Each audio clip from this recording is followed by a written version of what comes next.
I got a question. What's up? What is psychological warfare? I'm pretty sure there's a lot of descriptive definitions around this based off how many opinions keep being flown around in the coop of this kind of topic.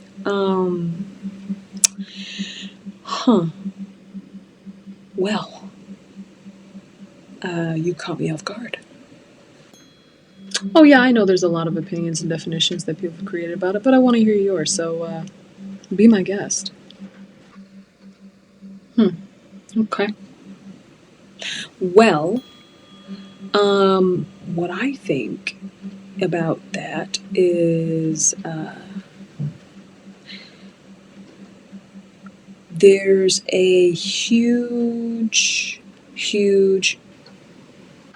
what I think about that is there's a huge form of distraction that seems to be taking place in order to exploit whatever personal sense of humanity a person has, in order to get them to stay distracted from what they're meant to be doing for themselves personally, in order to protect their hearts and minds from something or things they can't necessarily control themselves, but learn how to protect themselves from, in a sense.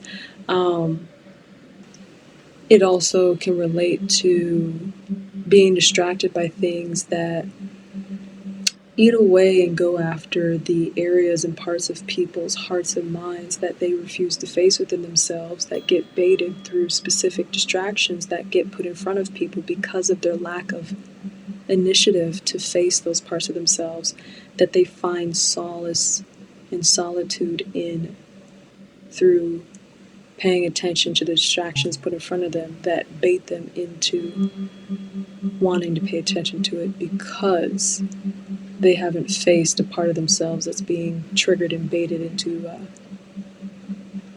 solely pouring their energy and paying attention to those specific things in the first place. So you have basically, in summary, a situation where a person's lack of personal shadow work on themselves is baited through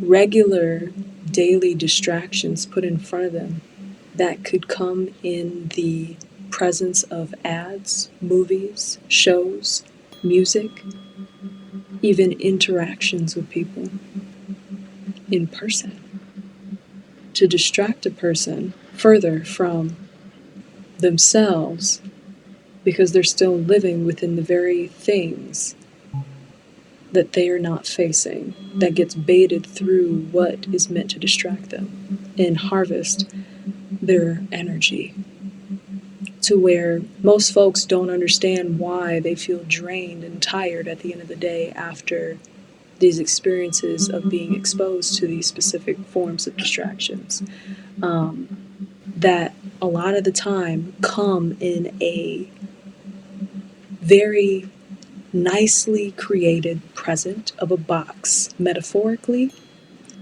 that looks innocent when it's not. It's used to bait them in order to harvest the emotional, energetic reaction they feel as they encounter the emotions they are conjuring up from within through the nervous system reaction they're experiencing, as a reaction to what's being put in front of them to distract them further from themselves and why they're feeling the way they're feeling in the first place outside of what's being put in front of them. This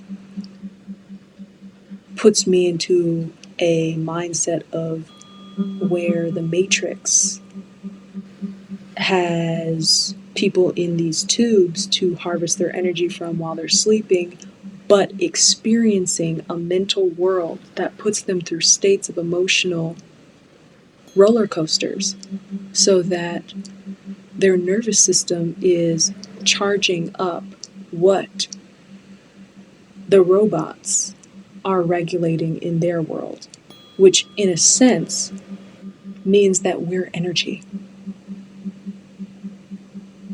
We're a battery. So whatever is put in front of us, if we're watching it irresponsibly and we're allowing ourselves to be baited into whatever we are being told to act on or respond on that we may not actually resonate with, and it's our ego or a wounded ego wanting to act on it instead, just know your energy is being harvested indirectly while you stay in a state of not knowing this entirely. And it keeps being repeated. And you're completely unaware of it. Just like how the people in the tubes in the Matrix were completely unaware they were asleep in the tubes while they were experiencing a world within their own minds, where they had a choice to create a heaven on earth within their minds or not.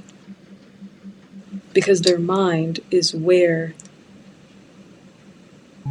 it was either going to be used against them or used to help them escape what they didn't know they were trapped into repeating a cycle within consistently. That was harvesting their energy in the first place. That's my thoughts on it. So psychological warfare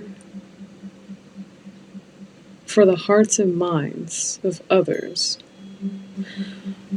solely relies on each individual needing to face themselves individually when they get triggered by something that gets put in front of them to emotionally bait them into reacting to it. And when they choose not to sit with their feelings before they act on them, that's a form of energy harvesting.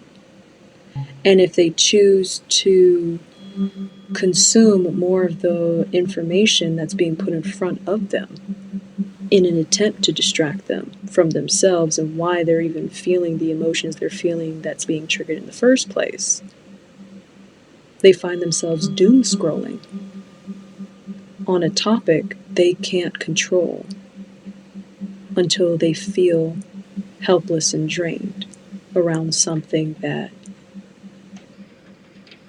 was put in front of them to distract them from facing their feelings around something in the first place, instead of understanding why they're feeling what they're feeling in the first place. That could eat away at someone's moral compass into believing that they need to try to control something or save something, don't you think? That's the point.